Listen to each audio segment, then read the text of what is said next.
ಕಂಪ್ಲೀಟಾಗಿ ಕ್ಲೀನಾಗಿದೆ ಫ್ಲೋರ್ ನೋಡಿ. ಯಾವುದೋ ಡೆಡ್ ಮೋಟರ್ ಏನಿಲ್ಲ, ಎಲ್ಲ ಕಂಪ್ಲೀಟ್ ರಿಮೂವ್ ಮಾಡಿದ್ದಾರೆ. ಸರ್ಫೇಸ್ ಕೂಡ ಫುಲ್ ಡ್ರೈ ಇದೆ.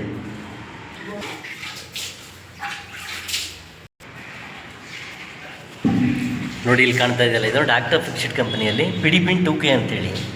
ಇದು ಟೋಟಲ್ ವೆಯ್ಟ್ 3 kg ಬರುತ್ತೆ. ನೋಡಿ ಬಾಕ್ಸ್ನ ಇವಾಗ ಓಪನ್ ಮಾಡ್ತಾ ಇದ್ದಾರೆ.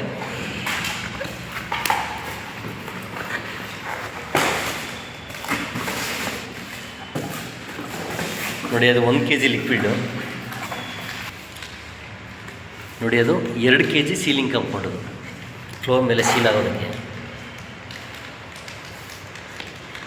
ಅದು ನಾಟು ಫುಲ್ ಟೈಟ್ ಇರುತ್ತೆ, ಅದನ್ನು ಆಕ್ಸಿಡೆಂಟ್ ತೊಗೊಂಡು ಆ ಥರ ಕುಯ್ಕೋಬೇಕು.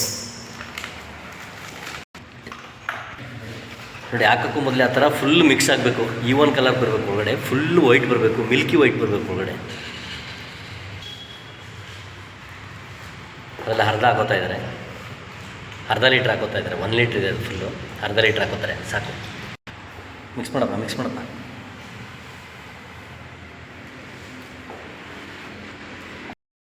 ನೀವು ವಾಟರ್ ಪ್ರೂಫ್ ಮಾಡಿಸೋ ಟೈಮಲ್ಲಿ ಕ್ಲೀನಾಗಿ ಮಾಡಿಸಿ, ಮತ್ತು ಅದು ಇನ್ನೊಂದು ಸಲ ಮಾಡಿಸೋದಕ್ಕಾಗೋದಿಲ್ಲ. ಇದು ವೆರಿ ಇಂಪಾರ್ಟೆಂಟ್ ವರ್ಕ್ ಇದು.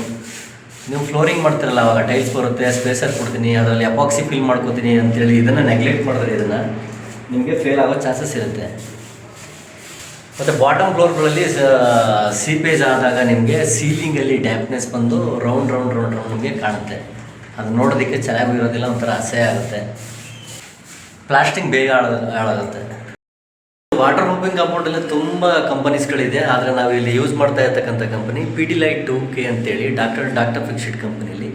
ಇದು ತುಂಬ ಚೆನ್ನಾಗಿದೆ, ತುಂಬ ಸ್ಟ್ರಾಂಗ್ ಇದೆ, ಯಾವುದೇ ಮಾಯ್ಶ್ಚರ್ ಲೀಕೇಜ್ ಫೇಲ್ ಆಗೋದಿಲ್ಲ. ನೀವು ಕೂಡ ಇದನ್ನೇ ಯೂಸ್ ಮಾಡಿ. ಫಸ್ಟ್ ಕೋಟ್ ವಾಟರ್ ಪ್ರೂಫಿಂಗ್ ಆಗಿದೆ, ಈಗ ಸೆಕೆಂಡ್ ಕೋಟ್ ಮಾಡಬೇಕು. ಸೆಕೆಂಡ್ ಕೋಟು ಫುಲ್ ಕಂಪ್ಲೀಟ್ ಆಗಿದೆ. ಈ ಸೆಕೆಂಡ್ ಕೋಟ್ ಕಂಪ್ಲೀಟ್ ಆಗಿದೆ, ಫುಲ್ಲು ಆಯ್ಲಿ ಕಾಣ್ತಾ ಇದೆ ನೋಡಿ ಸರ್ಫೇಸ್. ಸೊ ಇನ್ನು ಡ್ರೈ ಆದಮೇಲೆ ನಿಮಗೆ ಸರ್ಫೇಸ್ ಫುಲ್ಲು ಆಯಿಲ್ ಗ್ಲೇಜಿ ಬರುತ್ತೆ.